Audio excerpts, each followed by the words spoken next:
Assalamualaikum warahmatullahi wabarakatuh. Alhamdulillahirrabbilalamin. Wassalatu wassalamu ala asrafil anbiya'i wal mursalin Sayyidina wa maulana Muhammadin wa ala alihi wa sahbihi ajma'in. Amma ba'du. Yang terhormat Ibu Zulfa selaku dosen pengampu mata kuliah metodologi penelitian kuantitatif, dan juga teman-temanku yang selalu dirahmati Allah Subhanahu wa taala. Amin ya rabbal alamin. Baik, pada kesempatan kali ini saya akan menyampaikan materi yang berjudul konsep dan variabel penelitian, hipotesis penelitian, dan juga disusul paradigma penelitian kuantitatif. Dan sekaligus ini merupakan tugas UTS mata kuliah metodologi penelitian kuantitatif. Oke, yang pertama ada konsep dan variabel penelitian. Di sini ada beberapa tokoh yang mengartikan tentang konsep penelitian itu sendiri. Yang pertama ada Profesor Sugiono. Ia mengartikan bahwa konsep adalah generalisasi dari sekelompok fenomena yang sama. Yang kedua ini ada Soejaji. Ia mengartikan konsep itu ke dalam bentuk atau suatu yang abstrak untuk melakukan penggolongan yang nantinya akan dinyatakan ke dalam suatu istilah tertentu, termasuk di dalam penelitian. Toko Bahri mengartikan bahwa konsep adalah suatu perwakilan dari banyak objek yang memiliki ciri-ciri, sama seperti memiliki gambaran yang abstrak, seperti menurut Soejaji tadi.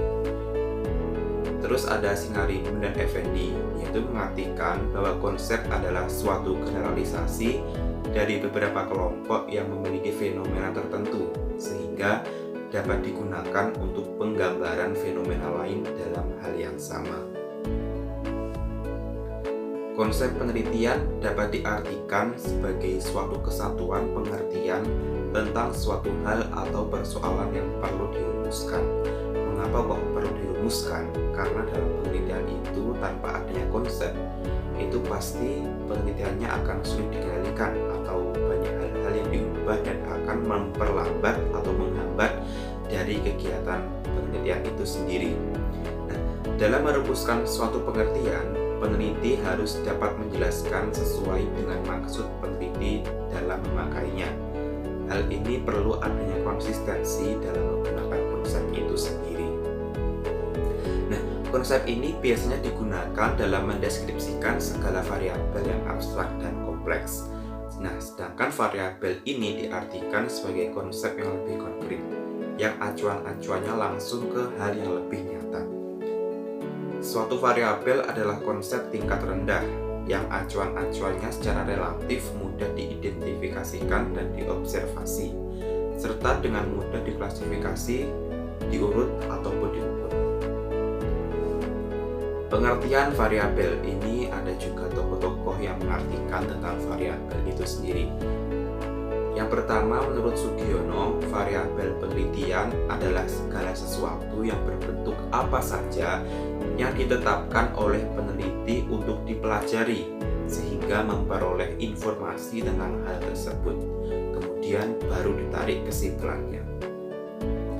Yang kedua yaitu menurut Arik Kunto, variabel penelitian adalah objek penelitian yang menjadi perhatian suatu titik perhatian dalam suatu penelitian. Yang ketiga ada menurut Ibnu, variabel penelitian adalah suatu konsep yang mempunyai lebih dari satu nilai, keadaan, kategori, ataupun kondisi.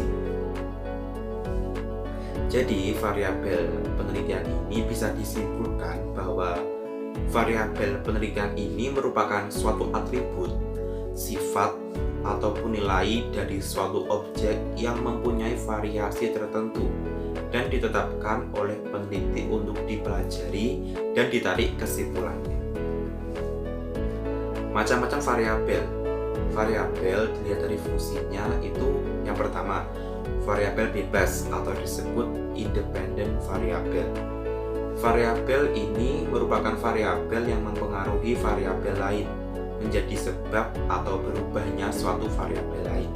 Variabel bebas merupakan variabel yang faktornya diukur, dimanipulasi, atau dipilih oleh peneliti untuk menentukan hubungannya observasi. Contohnya yaitu struktur tenaga kerja pertanian adalah variabel bebas yang dapat dilihat pengaruhnya terhadap kinerja usaha tani. Yang kedua ada variabel terikat atau dependent variable. Variabel ini merupakan variabel yang dipengaruhi atau menjadi akibat karena adanya variabel bebas. Nah, variabel tergantung adalah variabel yang faktornya diamati dan diukur untuk menentukan pengaruh yang disebabkan oleh variabel bebas. Contohnya yaitu pengaruh pengembangan fasilitas wisata terhadap kepuasan pengunjung. Maka variabel tergantungnya adalah kepuasan pengunjung. Yang ketiga adalah variabel moderator. Nah, variabel ini merupakan variabel yang mempengaruhi atau memperkuat, bisa juga memperlemah hubungan antara variabel independen dengan dependen. Contohnya yaitu hipotesis, misalnya hipotesis seperti ini. Ada hubungan antara promosi di media televisi dengan meningkatnya kesadaran petani menggunakan pupuk organik. Nah, variabel bebasnya yaitu promosi.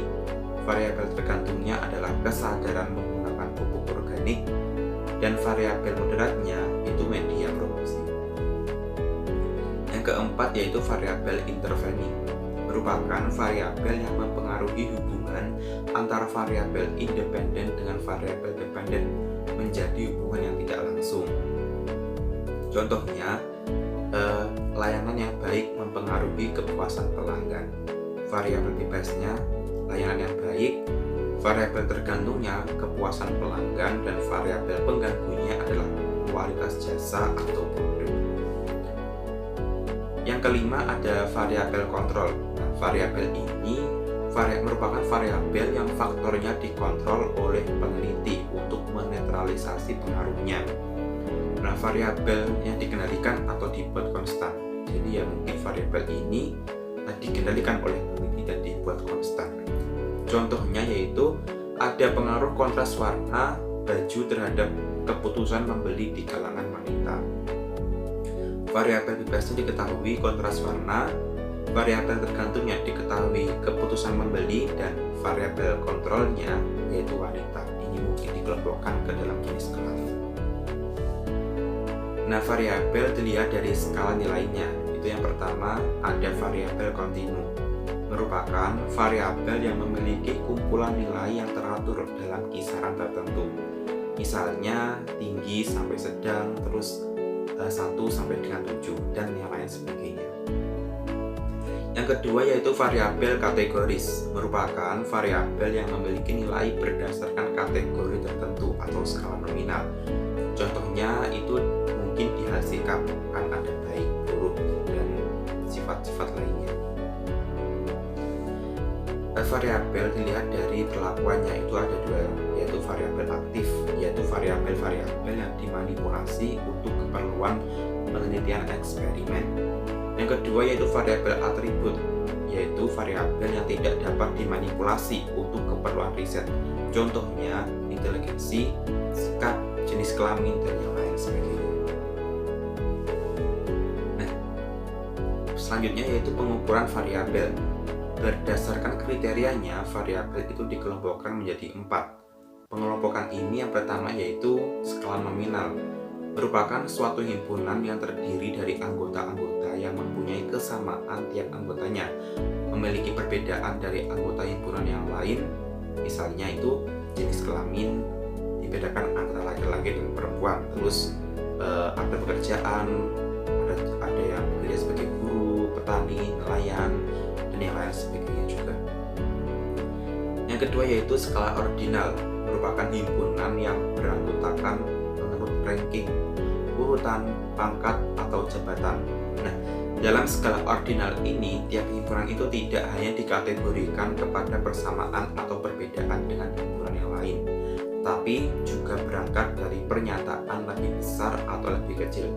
Misalnya itu variabel pendidikan dikategorikan SD, SLP, dan SLA. Variabel pendapatan dikategorikan tinggi, sedang, dan rendah. Terus variabel umur dikategorikan anak-anak, muda, dan juga tua atau lansia. Yang keempat ada skala interval. Skala seperti pada skala ordinal, tetapi himpunan tersebut dapat memberikan nilai interval atau jarak antara urutan kelas yang bersangkutan. Kelebihan dari skala ini adalah membawa jarak nomor yang sama menunjukkan juga jarak yang sama daripada sifat yang diukur. Contohnya A, B, C, D, dan E. Yang keempat ada skala ratio. Variabel ini merupakan variabel yang mempunyai perbandingan yang sama, lebih besar atau lebih kecil. Variabel seperti panjang, berat, dan angka agregasi adalah variabel ratio. Misalnya, apabila 1 karung beras beratnya 1 kuintal, maka 5 karung beras beratnya 5 kuintal. Baik, di judul materi yang selanjutnya yaitu di judul hipotesis penelitian. Oke, di pengertian hipotesis penelitian banyak juga tokoh-tokoh atau ahli yang mengartikan hipotesis itu sendiri. Di sini ada menurut Profesor Burhan, hipotesis secara etimologi terbentuk menjadi 2 kata, yaitu hipo dan tesis. Hipo berarti kurang dan tesis adalah pendapat. Secara luas, hipotesis diartikan sebagai kesimpulan penelitian yang belum sempurna, sehingga perlu disempurnakan dengan membuktikan kebenaran hipotesis itu melalui proses penelitian.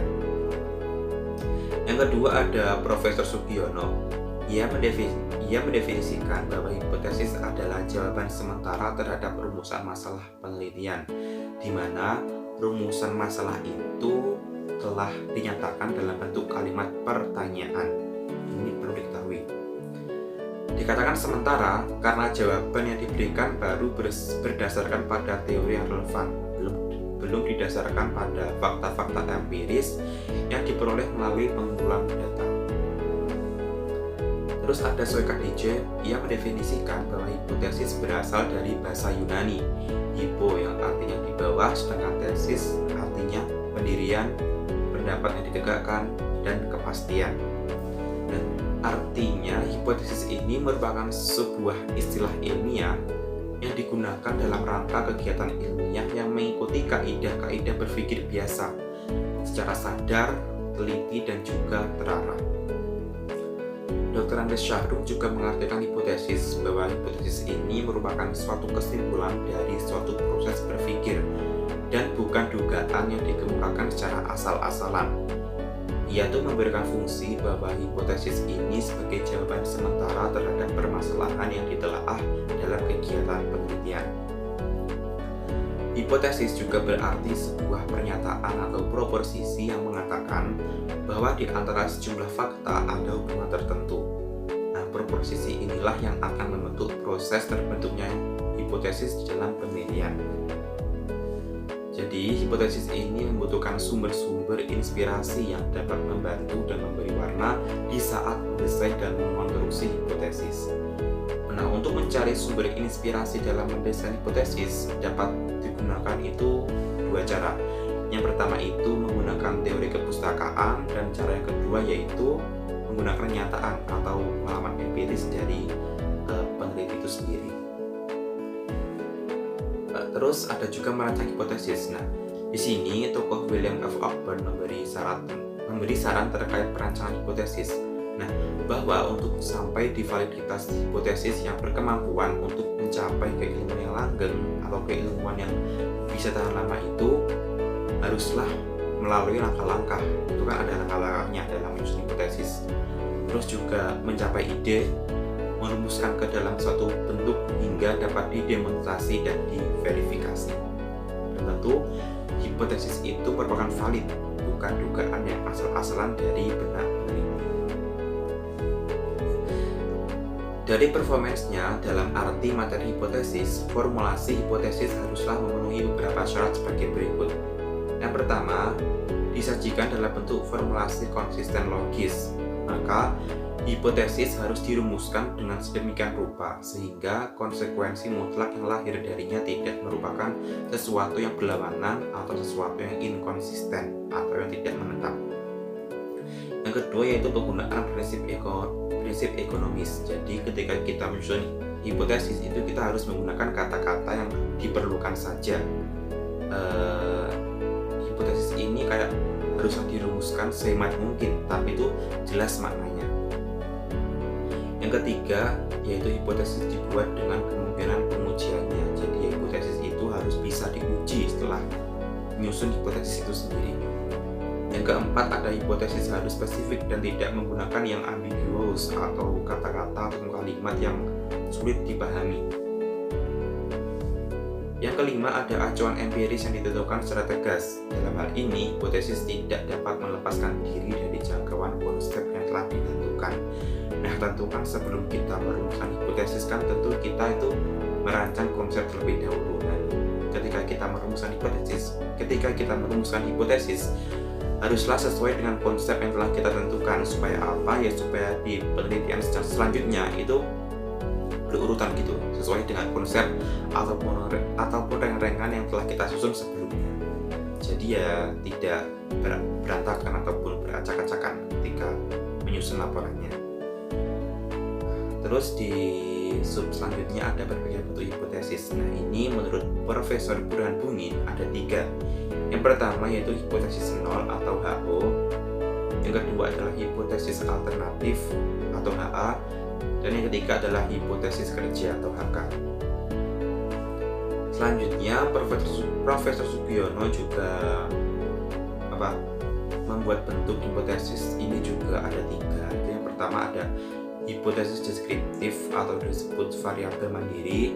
Yang kedua ada hipotesis komparatif atau perbandingan, dan yang ketiga ada hipotesis asosiatif atau hubungan. Penggunaan hipotesis dalam penelitian kuantitatif. Nah, dalam kuantitatif yang mutlak menggunakan hipotesis, penelitian adalah penelitian kuantitatif yang memiliki ciri-ciri sebagai berikut. Yang pertama yaitu explanatory atau pengujian suatu teori atau hipotesis guna memperkuat atau menolak teori atau hipotesis yang sudah ada sebelumnya. Yang kedua yaitu menggunakan sampel penelitian. Yang ketiga menggunakan pengujian statistik inferensial. Dan yang keempat yaitu hasil penelitian digeneralisasikan atau disederhanakan dari yang sebenarnya. Nah, Toko Samudjoto itu menyebutkan fungsi hipotesis. Yang pertama untuk menguji teori, yang kedua untuk mendorong munculnya teori, yang ketiga ada memberikan kerangka untuk menyusun kesimpulan, yang keempat ada pedoman untuk mengarahkan penelitian, dan yang kelima ada menerangkan fenomena sosial. Karakteristik atau ciri pokok hipotesis ini menurut Samudjoto itu yang pertama, hipotesis diturunkan dari suatu teori yang disusun untuk menjelaskan masalah dan dinyatakan dalam proposisi atau seperti halnya itu dalam hal pengajuan. Yang kedua, hipotesis dinyatakan secara jelas dalam istilah yang benar dan secara operasional. Yang ketiga, hipotesis menyatakan variasi nilai sehingga dapat diukur secara empiris dan memberikan gambaran mengenai fenomena yang diteliti. Yang keempat, ada hipotesis harus dapat diuji, ini yang paling penting. Yang kelima, hipotesis harus spesifik, maksudnya itu ya harus menunjukkan kenyataan yang sebenarnya. Terus yang keenam, hipotesis harus menyatakan perbedaan atau hubungan antar variabel. Satu hipotesis yang memuaskan adalah salah satu hubungan yang diharapkan di antara variabel dibuat secara tidak terbelit-belit.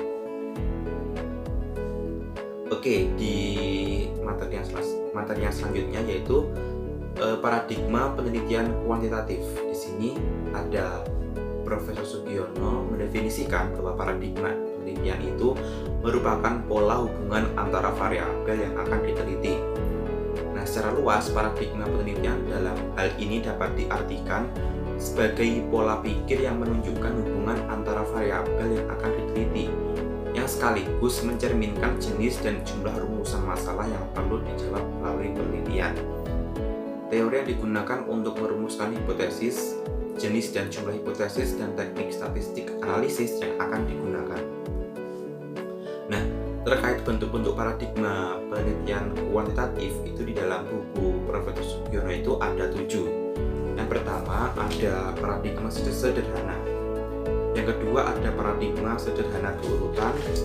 Yang ketiga ada paradigma ganda dengan 2 variabel independen. Yang keempat ada paradigma ganda dengan 3 variabel independen. Yang kelima ada paradigma ganda dengan 2 variabel dependen. Yang keenam ada paradigma ganda dengan 2 variabel independen dan 2 dependen. Dan yang ketujuh ada paradigma jalur. Nah, di antara bentuk paradigma ini di materi saya tuliskan paradigma sederhana, karena menurut saya sendiri paradigma ini merupakan paradigma yang mudah dan juga terkesan mudah dalam membahas atau mengusut dan juga menyusun laporannya ya, karena kan setiap orang kan memiliki pandangan yang berbeda-beda terkait bentuk paradigma ini. Jadi saya memilih paradigma sederhana ini untuk bisa kita kembangkan di hal penelitian kuantitatif. Baik, sepertinya itu saja yang bisa saya sampaikan. Semoga bermanfaat. Ada kurang lebihnya mohon maaf yang sebesar-besarnya. Wabillahi taufiq wal hidayah. Wassalamualaikum warahmatullahi wabarakatuh.